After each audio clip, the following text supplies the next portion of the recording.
This painting is called Old Fat Boy Sign, and it's a painting of the former sign that was at Fat Boy Drive-In. Fat Boy is a Brunswick staple, and everyone rejoices when it opens in the spring, and everyone's sad when it closes in the fall. But they had a sign that was vintage, and it fell down in a bad storm, and the sign that they put up in its place was much more plain. I think it had to do with zoning, but I'm not positive. But anyway, I loved the old sign so much that I wanted to commemorate it with a painting, so I did. Excellent. It's one of my favorites. Thank you. Thank you. Let's see, what else? Oh, so Jerry's fence, you said. This is a fence that's outside of my brother-in-law Jerry's apartment in Meriden, New Hampshire. I've always been drawn to picket fences. I've always thought they were interesting, and I like the shape of this one. I like the fact that it was a gate, a gated picket fence. You don't always see them. Usually they're just put in stationary. So that one caught my eye. So I took a photograph of it and decided to commemorate it with painting. So if he ever moves from that place, we'll at least have a record of something from it. Let's see, this is a brand new piece. This one is called View from the Pedestrian Swinging Bridge. I've always had a fondness for the swinging bridge in Brunswick that goes over the river. And the colors are remarkable, I must say. That's really... Thank you very much. Yeah, we were there a couple of weeks ago. We like to walk into town on nice days, and we were just hanging out on the bridge, and we actually had 2 eagles fly overhead while we were hanging out there. But I squatted down and took a picture and came home and worked on a painting of it. So let's see what else.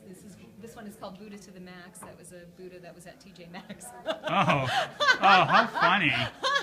I thought he was cool, so I snapped a photo of it with my phone and came home and made him funky with my paint.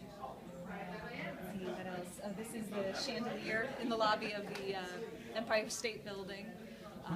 I'm from New York originally, and when you're from New York, you never go to places like the Empire State Building or the Statue of Liberty. So we went on a visit with friends, and I saw the chandelier in the lobby, and again, I thought it was really interesting. It was a very cool Art Deco sort of, it almost looked like a spacecraft. So again, snapped a photo with my trusty iPhone and decided to make a painting. Polar Bear at Bowdoin College. Is that a newer work? Yeah, that's new. That was just this year. Look at the bunny. College, and I love Polar Bear as my power. Is that the one in front of Studinsky? Yeah, it's in front of. Yes, it's a big statue. Yes. And there's a driveway around it. Okay, So it's in front of Student Union.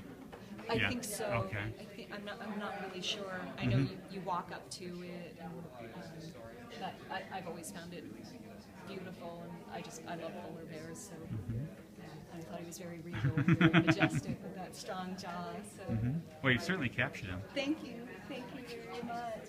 What's the story behind the bunny? Oh, the bunny! It's a magical birthday. I do a birthday cake painting every year, at least one a year, around my birthday, and that was this year's. What happened to him? Birthday. He's The pushing magician? the cake out of the The magician's hat? I had a Okay. feeling this year might be a little magical, so I wanted to do a magician's hat and a rabbit and the cake coming out of that. His face is so expressive. He looks like he's being hypnotized. But, His little swirly yeah, eyeballs. exactly. Yeah.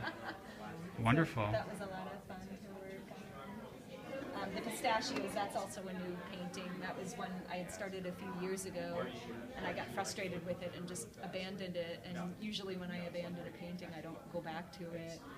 But this one I did. I actually thought I would use the canvas for something else. So I had primed over it, and I took sandpaper to it, and it wasn't working as another painting, so I got frustrated again and sanded over it again. And then I thought, there's some really interesting shapes coming through. So I revisited it, and once I started, it just really started clicking. And I actually finished it in a hurry after it was sitting for years. So. sometimes the time has to be right, I guess. Well, nicely done. Thank you. It's worth the wait. Let's see. Yeah, I think so. The lucky cat from the Reed Field Emporium. I've always loved little symbols of luck, and I love cats, and I thought he was cool. So. Is Chubby your cat? Yes, Okay. Chubby's my girl. She's gone. She's no longer with us, but she was awesome. She was a great cat. She moved up from Long Island with me. So I had Chubby and Skinny. And they were sisters, and I had gotten them from the North Shore Animal League. And Chubby was funny because she was a lot like me, and we went through a lot of changes together.